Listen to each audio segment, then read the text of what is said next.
താൻ വിവാഹം കഴിക്കാൻ പോകുന്ന ധൃതരാഷ്ട്രർ അന്ധനാണെന്ന് മനസ്സിലാക്കിയ ഗാന്ധാരി തൻ്റെ കണ്ണുകൾ മൂടിക്കെട്ടി ഇനി ഒരിക്കലും തനിക്ക് കാഴ്ച വേണ്ട എന്ന് ശപഥം ചെയ്തു. എന്നാൽ ഗാന്ധാരിക്ക് തൻ്റെ ജീവിതത്തിൽ ഒരിക്കൽ ആ ശപഥം തെറ്റിക്കേണ്ടി വരുന്നു. മഹാഭാരത യുദ്ധത്തിൽ തൻ്റെ മക്കൾ തോൽവിയിലേക്ക് നീങ്ങുകയാണെന്ന് മനസ്സിലാക്കിയ ഗാന്ധാരി കുരുക്ഷേത്ര യുദ്ധത്തിൻ്റെ 18ാമത്തെ ദിവസം ദുര്യോധനൻ്റെ പാളയത്തിലേക്കെത്തി.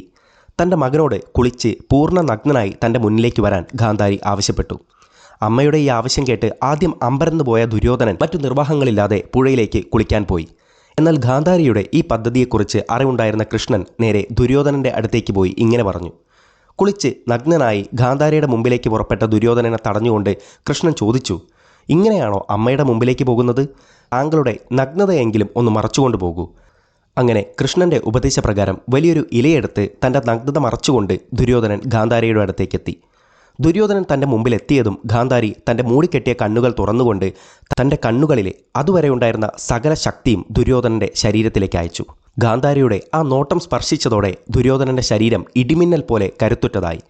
എന്നാൽ ഇല കൊണ്ട് മറച്ചതിനാൽ തൻ്റെ തുടഭാഗവും നഗ്നഭാഗത്തിനും ആ ശക്തി ദുര്യോധനൻ ലഭിച്ചില്ല. നിന്നോട് ഞാൻ പൂർണ്ണ നഗ്നനായി വരാനല്ലേ പറഞ്ഞത് എന്ന് ചോദിച്ച് ഗാന്ധാരി വിഷമിച്ചു. പിന്നീട് വന്ന മഹാഭാരത യുദ്ധത്തിൻ്റെ അവസാന കാലഘട്ടത്തിൽ ഭീമസേനൻ ദുര്യോധനനെ ഇതേ തുടയിൽ അടിച്ചുകൊണ്ടാണ് കൊല്ലുന്നത്. ഒരുപക്ഷെ അന്ന് കൃഷ്ണൻ്റെ ഉപദേശപ്രകാരം ആ ഇല കൊണ്ട് മറച്ചില്ലായിരുന്നുവെങ്കിൽ ഒരുപക്ഷെ ദുര്യോധനനെ തോൽപ്പിക്കുവാൻ ആർക്കും തന്നെ കഴിയുമായിരുന്നില്ല.